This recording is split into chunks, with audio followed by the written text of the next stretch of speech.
최승우 이사가 내 눈을 피하는 순간 나는 끝났다는 걸 알았다.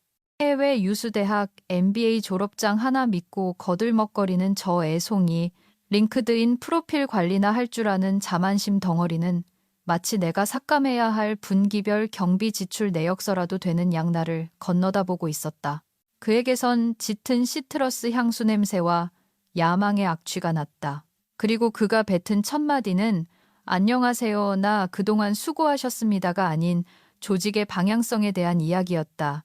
방향성이라니. 나는 렉소라테크에서 25년을 바쳤다.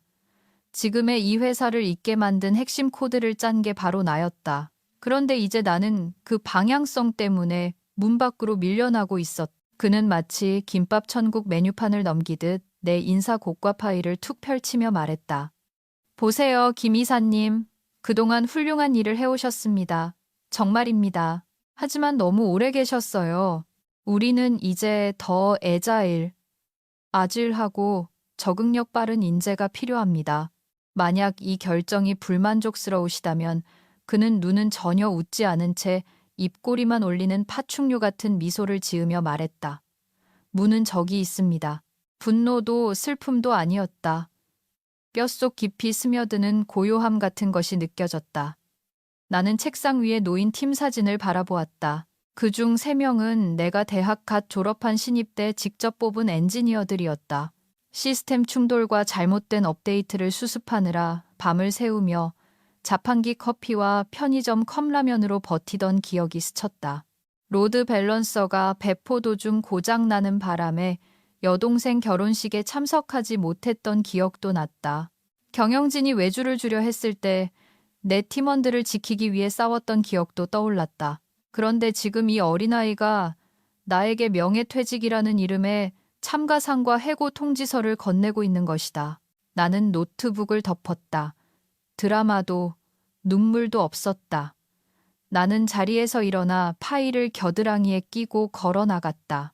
내 팀원들을 지나 유리로 된 회의실 안에서 모른 척 연기하는 사람들을 지나 예전에 자기 조카 멘토링을 부탁했던 인사팀장 앞을 지났다. 아무도 말 한마디 하지 않았다. 그런 종류의 침묵에는 중력이 있다. 모든 것을 바닥으로 끌어내린다. 존중, 충성, 역사. 하지만 사람들이 말하지 않는 부분이 있다. 때로는 침묵이 전략이 된다는 것이다. 이야기를 계속하기 전에 여기까지 듣고 계신 분들, 만약 시너지가 리더십의 기술이라고 착각하는 사람에게 뒤통수를 맞아본 적이 있다면 구독과 좋아요 한 번씩 눌러주시길. 우리 팀에게 정말 큰 힘이 된다.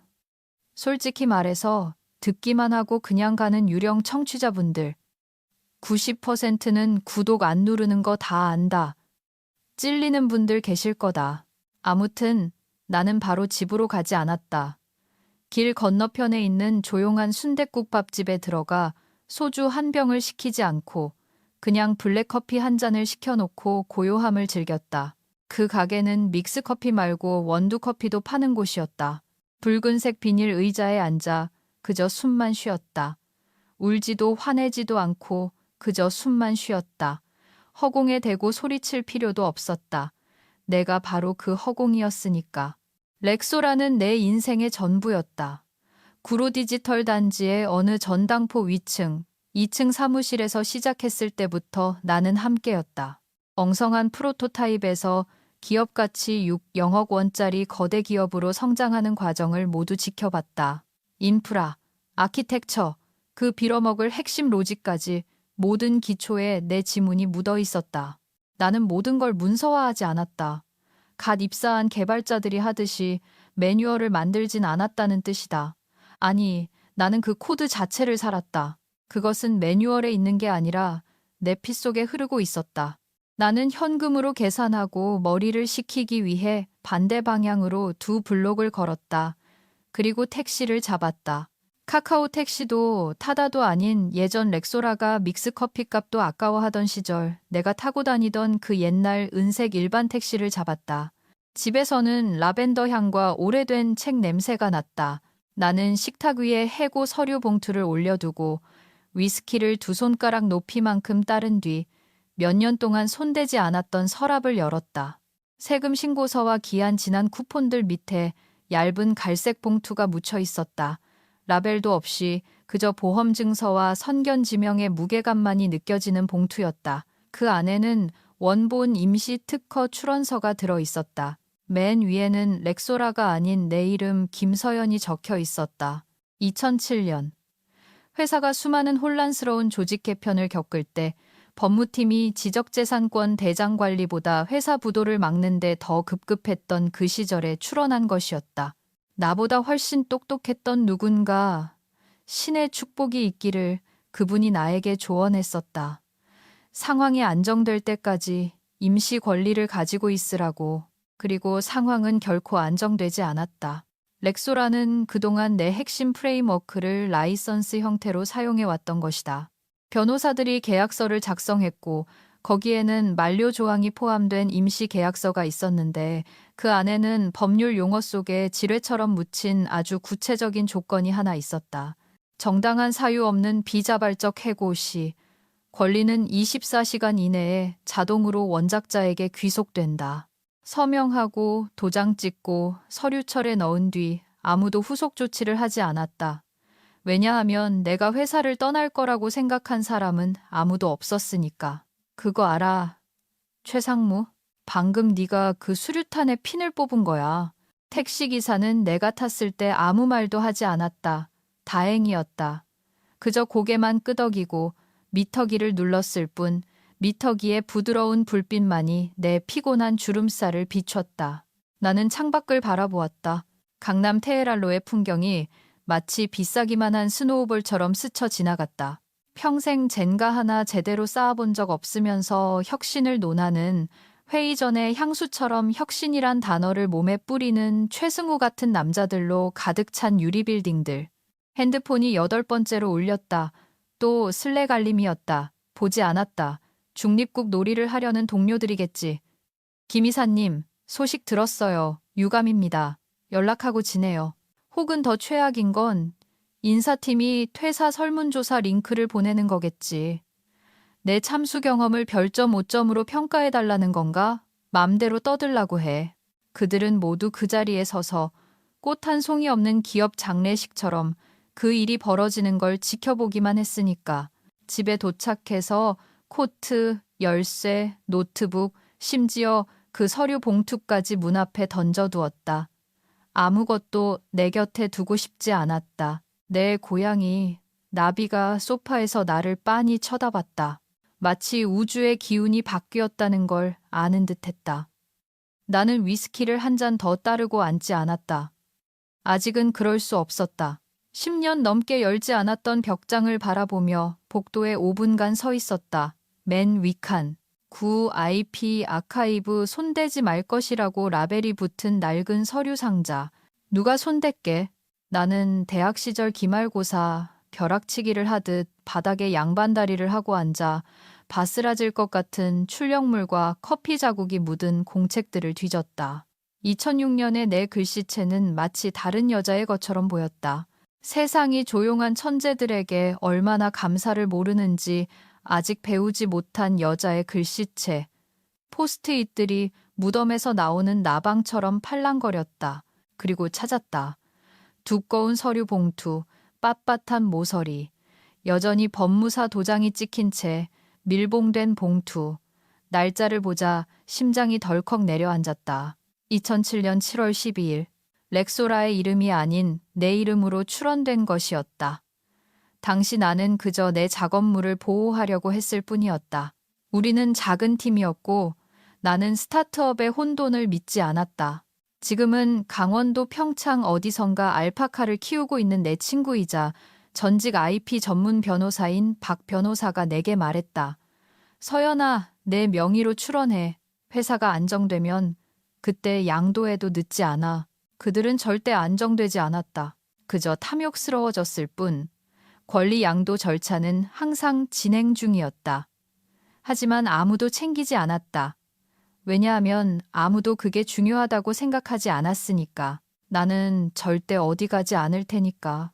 나는 벽지였고 충직한 개였고 임원들이 의자 뺏기 놀이를 하는 동안 렉소라를 지탱하는 청테이프였으니까.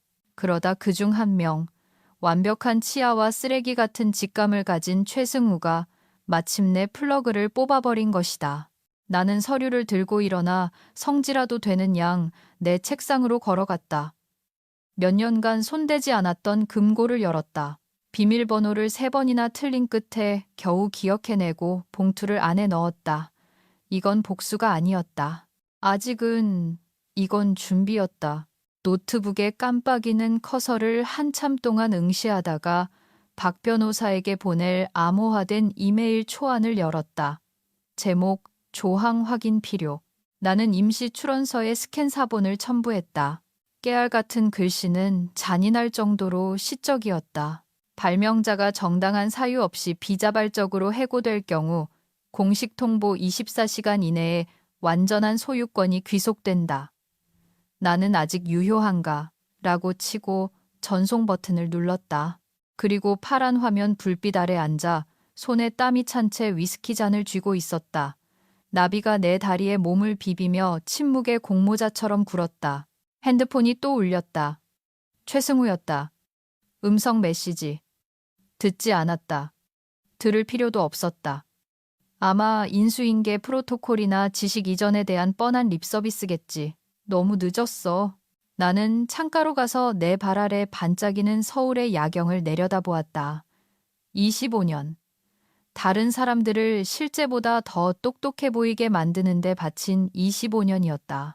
양복을 갑옷처럼 입고 시너지니 인사이트니 하는 단어를 쓰는 남자들을 위해 내 천재성을 소화하기 쉬운 조각으로 번역해주던 세월이었다. 자, 수업 시간이다 이놈들아.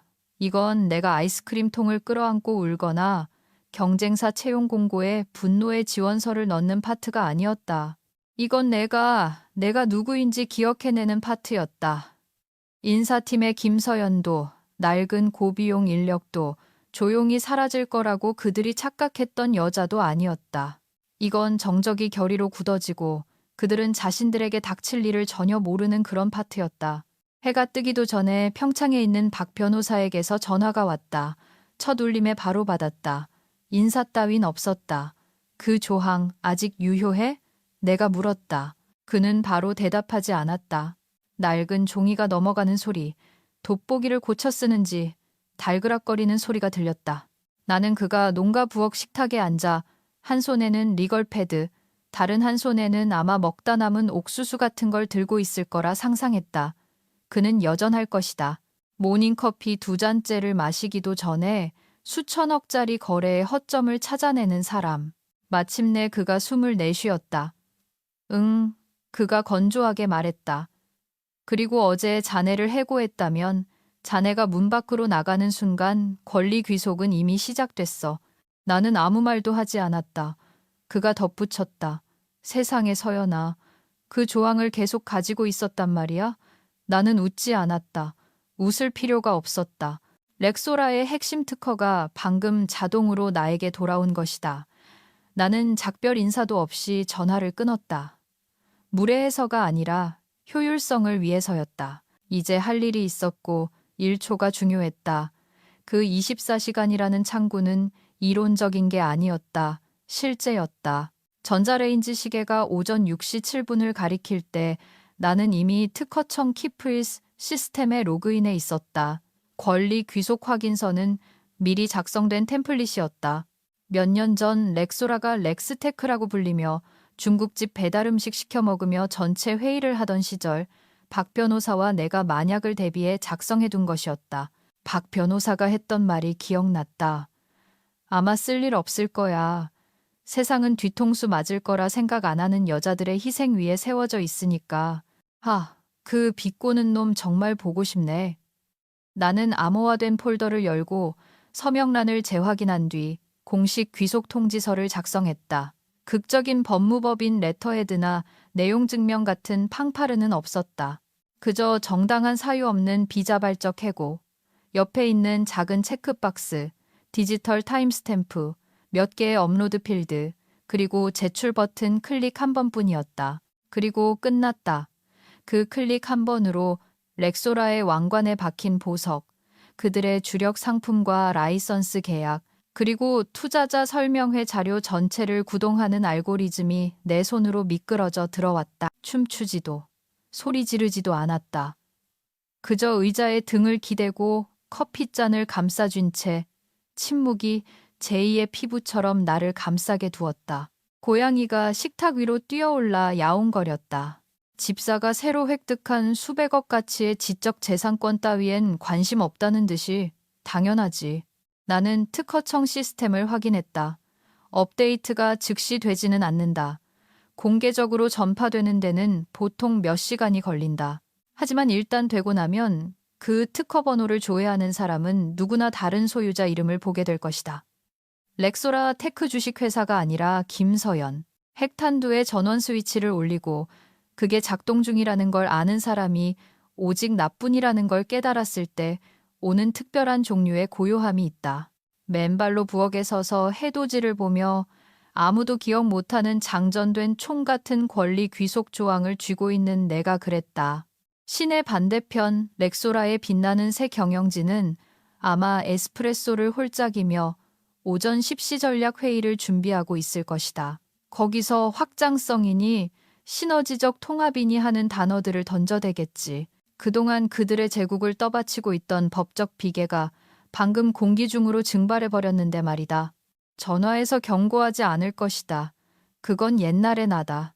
충직하고 예측 가능하고 용서 잘하는 수십 년을 봉사하면 회사가 보답할 거라 믿었던 그 김서연은 죽었다. 오전 7시 3분 메일함이 울렸다. 특허청의 접수 확인증. 공식적이었다. 나의 특허가 원래 있어야 할 곳으로 돌아왔다. 그리고 렉소라가 지난 24시간 동안 완전히 새로운 시스템 아키텍처를 새로 개발해 등록하지 않은 이상 당연히 못했지. 그들의 차세대 제품의 모든 코드 한 줄 한 줄은 이제 내 법적 자산을 침해하고 있는 셈이었다. 나는 다시 노트북을 열고 이력서보다 훨씬 더 흥미로운 것을 작성하기 시작했다. 라이선스 계약 조건. 단순히 내 것을 되찾는 게 아니었다. 나를 소모품 취급한 대가를 치르게 할 작정이었다. 시끄럽게도 법정에서도 트위터에서도 아니었다. 계약서, 숫자, 로열티, 그리고 레버리지로. 디지털 시대의 복수는 전쟁 분장이 아니라 워터마크를 입고 나타나는 법이니까.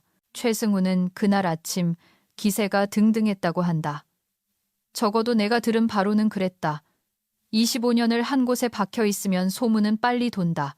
특히 직원의 절반이 여전히 나를 임원들의 뇌가 멈출 때 코드를 지켜주는 인간 방화벽으로 여기고 있다면 더욱. 듣자 하니 최승우는 마치 퀴즈쇼 진행자처럼 제품 전략 회의를 시작했다고 한다. 팔을 벌리고 치아를 드러내며 마약 한 사발 들이킨 중고차 딜러처럼 자신감이 뚝뚝 떨어지는 모습으로 그는 애자일 피벗이니 4분기 지배력이니 떠들어댔다. 차세대 넥스트젠 업데이트가 경쟁사들을 완전히 날려버릴 거라고 말했다. 모든 기능, 모든 개선 사항은 노무현 정부 시절 내가 우리 집 지하실에서 짰던 그 알고리즘으로 돌아가는데 말이다. 서버실도 없던 그 시절에 만든 것.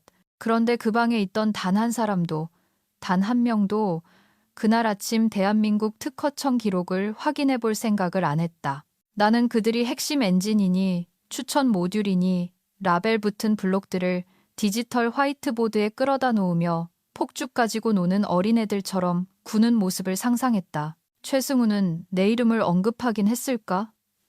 아마 레거시 구형 입력값이나 심하면 구 시스템 정도로 불렀겠지. 11시 30분쯤 전화가 울렸다. 발신자. 이민지 대리. 야근할 때 몰래 초코바를 건네주던 클라이언트 시연 2시간 전에 샌드박스 환경을 깨먹고 내 사무실에서 울었던 제품팀의 민지였다. 안 받으려다 호기심이 이겼다. 여보세요, 이사님. 그녀의 목소리는 조심스러웠다. 마치 울타리 뒤에서 곰을 찌르는 것처럼. 그냥 알려드리려고요. 이번 주에 이사님 예전 코드를 새 빌드에 옮기고 있어요. 넥스트젠 출시 일정이 당겨졌거든요. 이사님 없이 하려니까 좀 이상해서. 나는 그 말을 썩은 달걀처럼 공중에 방치했다. 그리고 말했다. 잘 해보라고 해. 그녀가 멈칫했다. 네? 뭐라고요? 뚝. 맘껏 불안해해라. 이게 사람들이 나에 대해 절대 이해하지 못하는 부분이다. 나는 소리 지르지 않는다. 고소하지 않는다. 자플래닛의 분노의 리뷰를 쓰거나 투자자들에게 전화하지 않는다. 나는 밧줄이 스스로 조여들게 둔다. 그리고 얘야, 그 밧줄은 아주 빠르게 조여들고 있었다. 정오가 되자 렉소라 법무팀 메일함에 특허청의 권리 귀속 통지서가 도착했다. 하지만 진짜 재밌는 건 이거다. 아무도 그걸 안 읽었다. 렉소라 같은 회사에서 법무팀은 임원들이 시키는 것만 확인하니까. 그리고 임원들은 서로 하이파이브하고 다음 투자 설명회 자료에 정신이 팔려 바닥이 꺼지는 줄도 모르고 있었으니까. 그 사이 최승우는 자기가 드래곤을 죽인 줄 아는 남자처럼 복도를 활보했다. 그 드래곤이 이미 26페이지짜리 특허권 침해 집행 메모를 제출하고 벽난로 옆에서 위스키를 마시고 있다는 걸 모른 채 나중에 들은 바로는 탕비실에서 내 퇴사가 얼마나 깔끔했는지에 대해 헛소리를 했다고 한다. 반발도 안 하더군요. 이제 판이 바뀐 걸 아는 거죠. 그래, 최승우. 판은 확실히 바뀌었지. 그들은 자신들이 법적으로 더 이상 접근 권한이 없는 코드에 100% 의존하는 라이브 데모를 며칠, 아니 몇 시간 앞두고 있었다. 모든 커밋, 모든 푸시, 모든 예정된 통합 테스트는 이제 내 라이선스 장부의 청구 항목이 되었고 나는 더 이상 지인 할인 따위는 해주지 않을 생각이었다.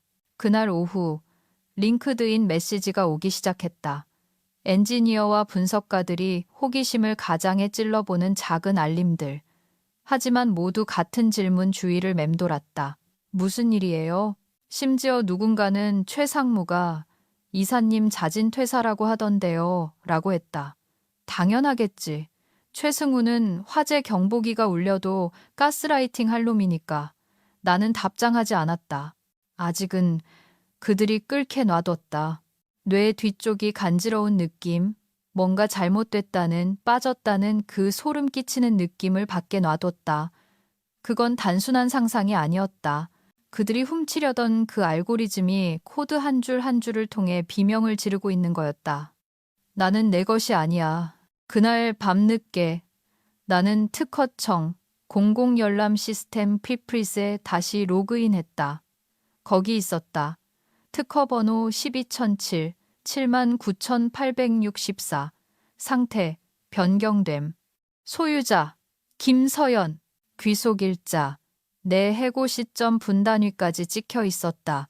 경고 깃발도 알림도 없이 렉소라의 누구도 신경 쓰지 않은 단 하나의 이름 변경. 하지만 시계는 가고 있었고 서서히 타오르는 불꽃은 시작되었다. 시작은 한 아이. 렉소라가 비싼 등록금 내는 대학에서 낚아채 법무팀이라는 상어떼 속에 던져넣은 불쌍하고 야망 넘치는 여름 인턴이었다.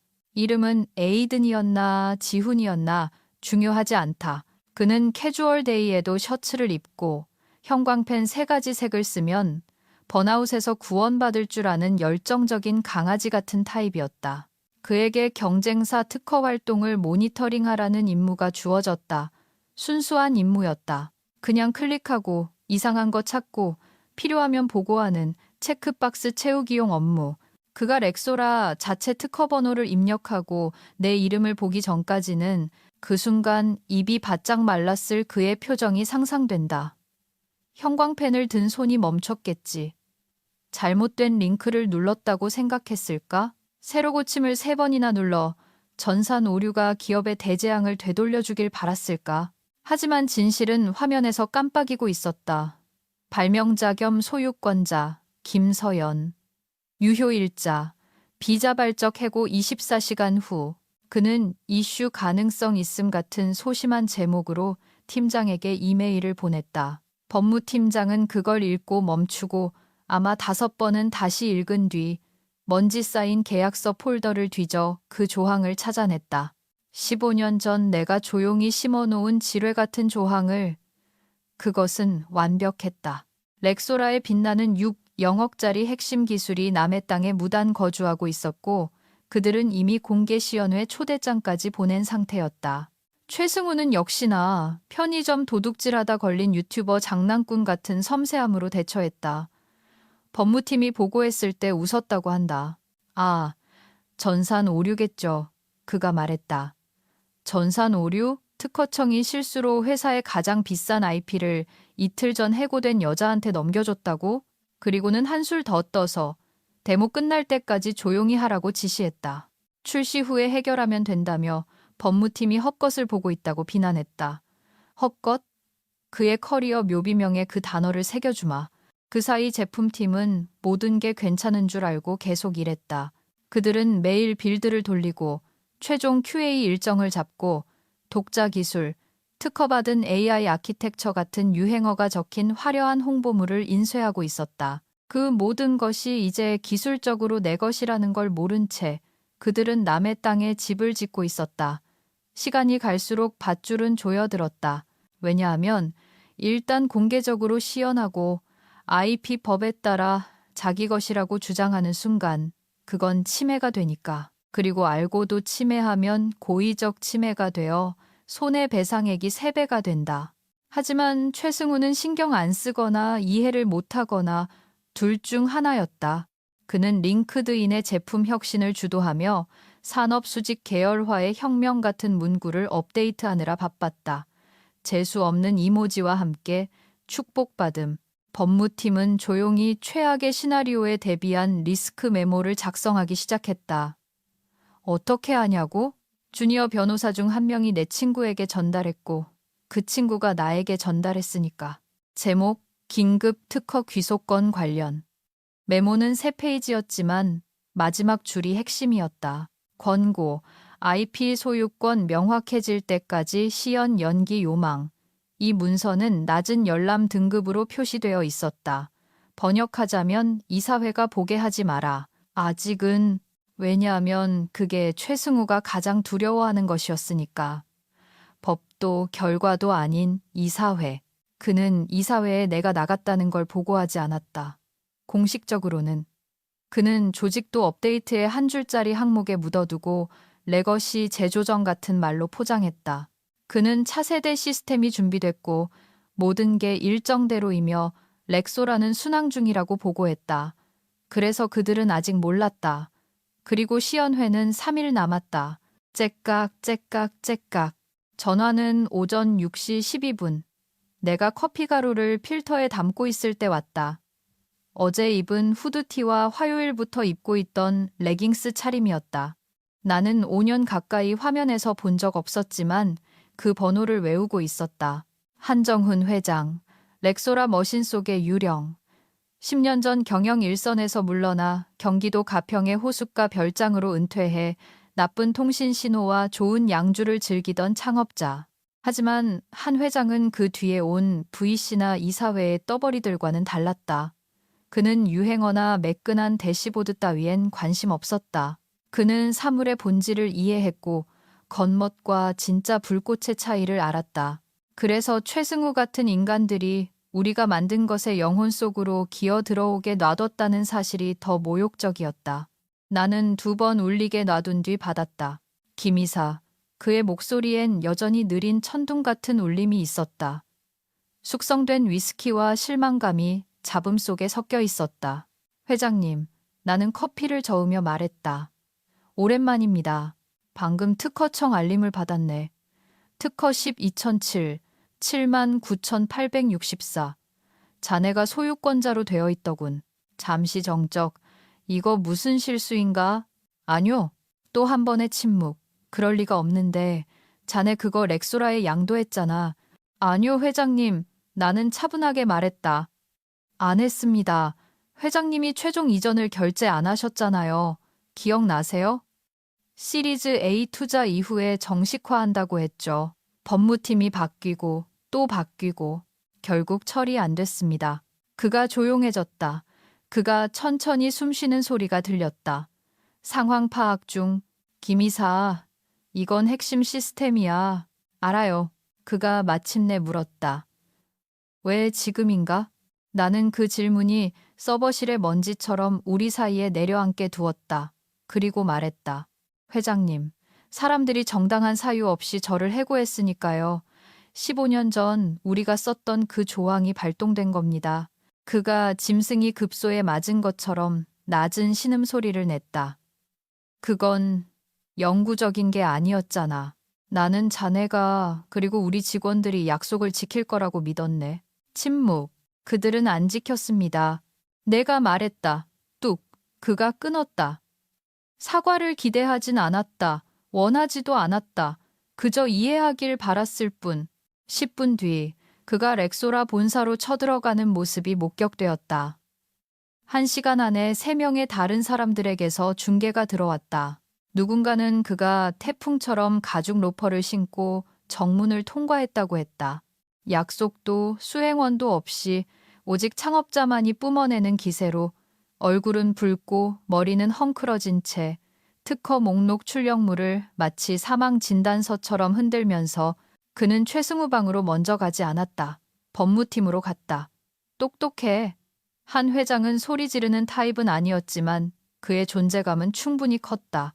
귀속 사실을 처음 발견했던 인턴 말로는 한 회장이 법무팀장 책상 앞에 서서 딱 한 가지를 물었다고 한다. 김 이사 알고리즘에 대한 IP 이전을 공식적으로 완료했나?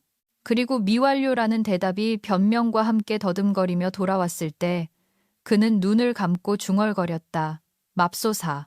그러고 나서 그는 최승우 방으로 갔고 듣자 하니 거긴 조용하지 않았다고 한다. 회의실 밖 복도는 순식간에 텅 비었다고 한다. 목격자들에 따르면 최승우는 평소에 레퍼토리를 시작했다. 우린 궤도에 있습니다. 이건 그냥 잡음일 뿐이에요. 법무팀이 처리 중이고 하지만 한 회장은 끝까지 듣지 않았다. 그는 특허 출력물을 유리 테이블에 내리치며 비서진이 5미터 밖에서도 들을 만큼 크게 말했다. 저 여자가 지금 자네가 숨쉬는 산소를 소유하고 있다고. 최승우는 더듬거리며 내부 조정이니 의사소통 오해니 하는 말을 웅얼거렸다. 하지만 한 회장은 핑계를 들으러 온 게 아니었다. 진실을 확인하러 온 거였다. 그리고 진실은 그가 피땀 흘려 라면 먹으며 회로 기판으로 쌓아 올린 렉소라테크가 더 이상 사용할 권리가 없는 제품을 출시하기 직전이라는 것이었다. 내 코드, 내 아이디어에 기반한 제품을, 그리고 그 아이디어의 주인은 더 이상 건물 안에 없었고 월급 명단에도 없었으며 더 이상 좋게 넘어갈 생각이 없었다. 그날 저녁 나는 베란다에 앉아 위스키를 들고 해가 지평선 너머로 낡은 상처처럼 번지는 것을 지켜보았다. 내 전화기는 조용했다. 그들이 연락을 안 해서가 아니었다. 최승우가 3번, 법무팀이 2번 전화했다. 민지조차 슬픈 표정 이모지와 함께 언니 괜찮아요? 라는 DM을 보냈다. 하지만 나는 답하지 않았다. 땀 좀 흘리게 둬. 한 회장이 이 건물 안에 누구도 입 밖으로 내고 싶어 하지 않는 하나의 진실을 인정하기 전까지 자기 회사를 얼마나 잃을 의향이 있는지 결정하게 둬라. 그들은 직원을 해고한 게 아니었다. 설계자를 쫓아낸 거였다. 그리고 이제 기초가 사라졌다. 데모데이는 유성처럼 떨어졌다. 렉소라의 강남 4옥 대강당은 행사를 위해 티끌 하나 없이 청소되어 있었다. 노출 콘크리트, 차가운 조명, 다음은 지금라는 문구가 번쩍이는 300인치 LED 월, 푹신한 좌석은 벤처 파트너, 기존 고객, 정부 관계자, 서명이나 수표책이 중요한 모든 사람으로 채워졌다. 최승우는 무대 뒤에서 자신감으로 2치수 정도 부풀려진 네이비색 정장을 입고 서 있었다. 그는 웃으며 CTO와 농담을 주고받고 있었다. 그 같은 남자들이 흔히 하듯 카리스마가 능력을 앞설 수 있다고 믿는 표정으로, 그리고 잠시 동안은 그럴 수 있을 것처럼 보였다. 소개 영상이 재생되었다. 로봇팔, 고층 빌딩, 터치스크린을 보며 웃는 다양한 노동자들의 화려한 스톡 영상. 청중들은 예의 바르게 박수쳤다. 최승우는 마이크를 고쳐 잡고 무대 중앙으로 걸어갔다. 신사숙녀 여러분, 그는 자기 만족으로 끈적거리는 목소리로 시작했다. 여러분이 지금 보실 것은 예측 시스템의 미래입니다. 우리 고객들이 그리고 세상이 적응형 인프라에 접근하는 방식을 바꿀 플랫폼입니다. 그는 뒤쪽 화면을 가리켰다. 제품 UI가 로딩되었다. 매끄럽고 익숙한 나의 것. 향후 10분 동안 그가 말했다. 우리는 렉소라에서 자체 개발한 독자 엔진으로 구동되는 가장 진보된 버전을 보여드릴 것입니다. 그때 법무팀이 움직였다. 빠르지도 당황하지도 않고 그저 조용히 우연이라고 하기엔 너무 어두운 블레이저를 입은 키 큰 백발의 여성 임원이 무대 옆에서 걸어 나와 최승우의 귀에 입을 갖다 댔다. 나는 그 자리에 없었지만 무슨 말이 오갔는지 안다. 그 시스템 시연하면 안 됩니다. 우리가 더 이상 특허를 소유하고 있지 않아요. 최승우는 눈을 깜빡이더니 너무 크게 웃었다. 실례합니다. 작은 기술적 문제가 있네요. 그가 관중들에게 말했다. 잠시만 기다려 주십시오. 그는 법무임원과 함께 옆으로 비켜섰다. 마이크가 켜져 있었다. 맨 앞줄 전체가 그가 속삭이는 소리를 들었다. 무슨 소리야? 우리가 항상 그 코드를 소유했잖아. 아니요, 상무님. 그녀가 대답했다. 우린 한 번도 소유한 적 없어요. 김서연 이사가 IP를 소유하고 있습니다. 귀속은 최종적이에요. 기록됐고 효력이 발생했습니다. 이거 시연하면 우린 고의적 침해 영역으로 들어갑니다. 최승우의 얼굴에서 피가 썰물처럼 빠져나갔다. 뒤쪽에서 수군거림이 시작됐다. 핸드폰 불빛들이 켜졌다. 투자자 구역 근처의 두 사람이 그 자리에서 특허청 키프리스 사이트를 켰다. 특허 번호 12007, 79864, 클릭, 스크롤, 읽기. 소유자, 김서연. 업데이트 날짜, 3일 전. 대형 화면의 데모 피드는 멈췄다.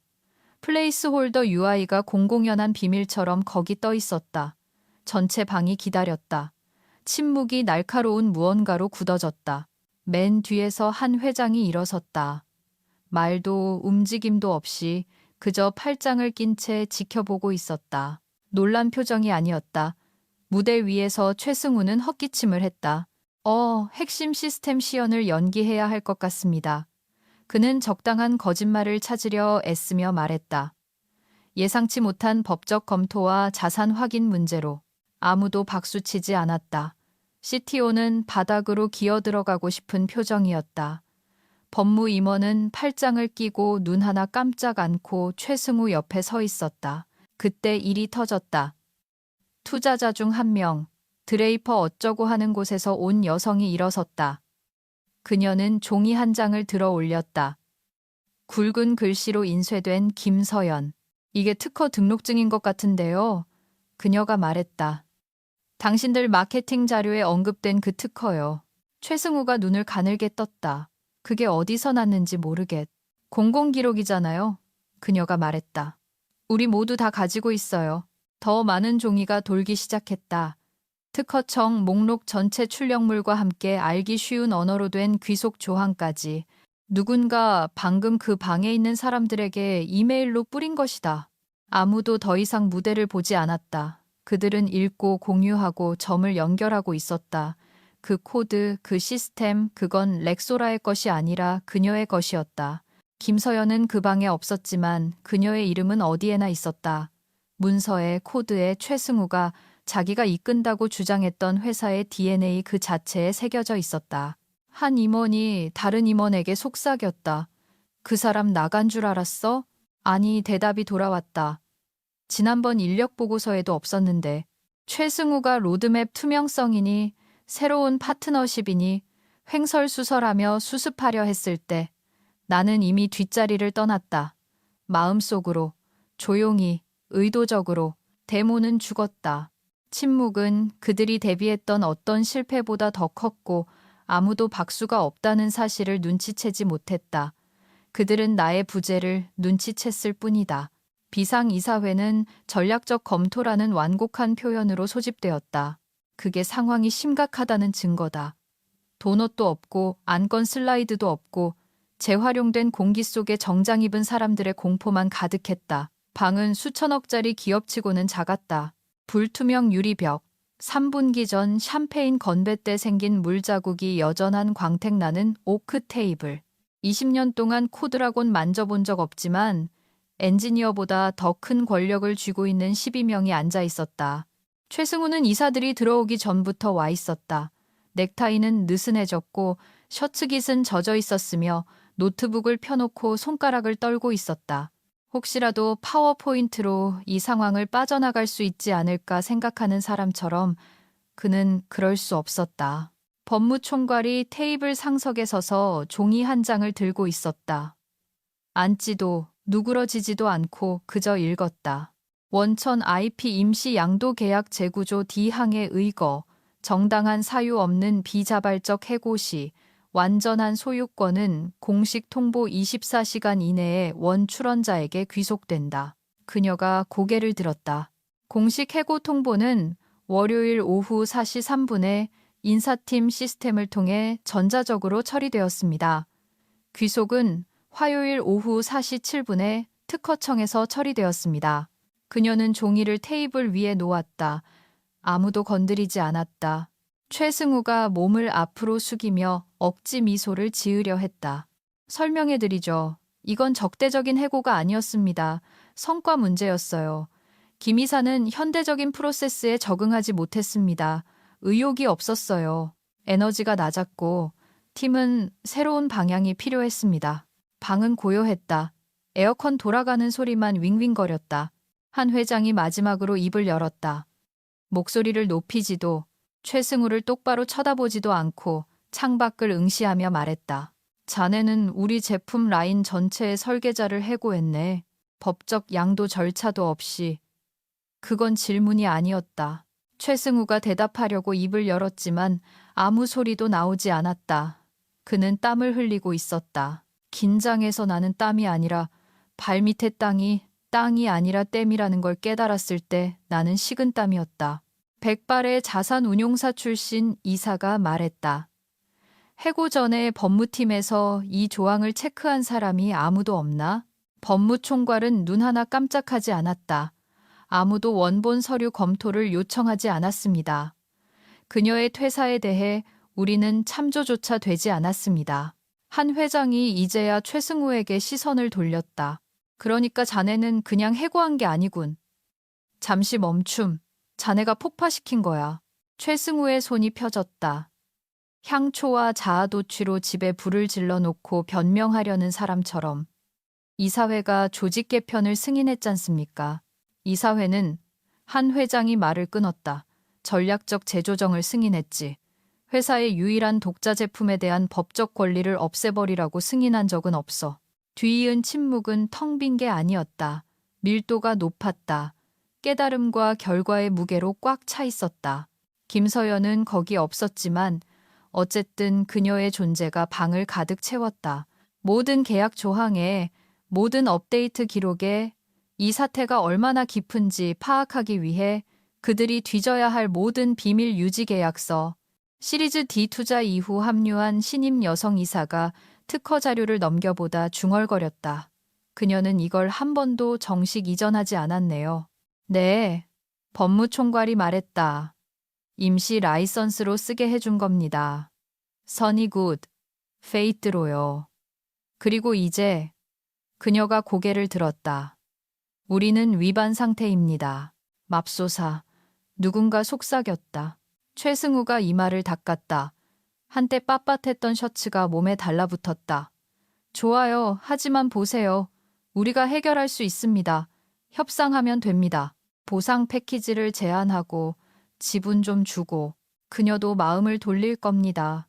한 회장의 눈이 가늘어졌다. 자네는 이게 돈 문제라고 생각하나? 최승우가 눈을 깜빡였다. 이건 돈 문제가 아니야. 한 회장이 말했다. 존중, 유산, 레거스, 그리고 통제권에 대한 거야. 그녀 자체가 제품이었어. 그리고 이제 그녀가 다시 주인이 된 거고. 자네가 그녀의 가치를 이해하지 못했기 때문에 아무도 감히 대꾸하지 못했다. 최승우는 지지를 구하며 방을 둘러보았다. 그가 찾은 건 아래로 향한 시선들 뿐이었다. CFO는 안경을 벗고 콧잔등을 문질렀다. 손에 배상에게 0이 몇 개나 붙을지 계산하는 표정이었다. 법무총괄이 서류를 챙겼다. 김서연 이사가 자발적으로 권리를 반환하지 않는 한 우리는 핵심 시스템을 사용할 수 없습니다. 데모도 상용화도 RD도 안 됩니다. 다른 이사가 말했다. 그럼 우리가 쓸 수 있는 건 뭡니까? 최승우가 말하려고 했다. 아무도 그를 놔두지 않았다. 그리고 그 회의실 벽 너머 어딘가에서 김서연은 이 빠진 머그잔으로 차를 마시며 서울 스카이라인 위로 타오르는 일출을 보고 있었다. 그녀는 거기 있을 필요가 없었다. 그녀는 이미 모든 곳에 있었으니까. 나는 무언가 폭발한 뒤에만 찾아오는 그런 종류의 침묵 속에서 눈을 떴다. 해가 갓 떠올라 창백한 빗줄기가 블라인드 사이를 비집고 들어와 마치 유치장에 갇힌 것처럼 천장에 줄무늬를 만들고 있었다. 침대 협탁 위에 엎어놓은 핸드폰이 너무 심하게 진동해서 떨어질 뻔했다. 뒤집어 보니 잠금 화면은 보이지도 않고 숫자만 보였다. 부재중 전화 243통. 이름도 안 떴다. 그냥 더보기였다. 알림창은 학살 현장이었다. 음성 메시지, 문자, 비활성 계정에서 온 슬랙 메시지들, 렉소라 법무팀에서 온 긴급 이메일 2통, 민지가 보낸 헐 대박이라는 DM 하나, 그리고 한 회장에게서 온 것. 나는 잠시 스크롤만 하다가 아무것도 열지 않았다. 그러고는 마치 어깨에 먼지를 털어내듯 가장 최근 부재중 전화인 한 회장의 번호로 통화 버튼을 눌렀다. 그는 신호가 한 번 가기도 전에 받았다. 인사도 없이 거친 사포 같은 공포가 느껴졌다. 왜 특허청 소유자가 자네로 되어 있나? 나는 소파에 길게 누워 미지근한 커피를 한 모금 마셨다. 나비가 무릎 뒤에 자리를 잡았다. 원래 그랬으니까요. 내가 담담하게 말했다. 그냥 쓰게 해드린 겁니다. 침묵 그리고 더 작아진 목소리. 김 이사, 원하는 게 뭔가? 해결할 수 있나? 도 어떻게 되돌리나? 심지어 미안하다도 아니었다. 그는 이미 그런 건 아무 소용 없다는 걸 알고 있었다. 나는 전화로 대답하지 않았다. 그럴 필요가 없었다. 10분 후 나는 이메일을 보냈다. 제목은 단 한 단어, 조건이었다. 내용은 글머리 기호 목록이었다. 차분하고 외과 수술처럼 정확하게, 법률 용어 빼고, 미사여구 빼고, 1. 렉소라 테크의 특허 번호 10, 2007 79,864 제라이선스를 위한 완전 인수권, 이 해고 시점부터 소급 적용되는 수백억 대팔짜리 로열티 계약. 3. 의결권 있는 이사회 의석 협상. 나는 딱 한 문장으로 끝맺었다. 이것은 복수가 아닙니다. 이것은 재조정입니다. 그리고 전송 버튼을 눌렀다. 서명도 따뜻함도 없이 오직 진실만 담아서 한 회장은 즉시 답장하지 않았다. 기대하지도 않았다. 그는 아마 여전히 회의실에서 투자자들에게 설명하고 있을 것이다. 회사에서 지워버렸던 여자가 이제 카드덱에 모든 패를 쥐고 있다고. 다음 제품, 주기, 데모, 자금 조달, 계류 중인 정부 계약 모두가 이제 단 하나의 이름, 김서연에 달려있다고. 특허청 데이터베이스와 나를 과소평가했던 모든 임원의 집단 기억 속에 새겨진 그 이름에. 나는 내 일자리를 되찾으려는 게 아니었다. 같은 책상에 앉아 같은 머그잔으로 커피를 마시며 최승우가 나에게 해고 통지서를 건넬 때 침묵했던 그 사람들에게 예의 바르게 미소 짓고 싶지 않았다. 나는 레버리지를 원했다. 존재감을 원했다.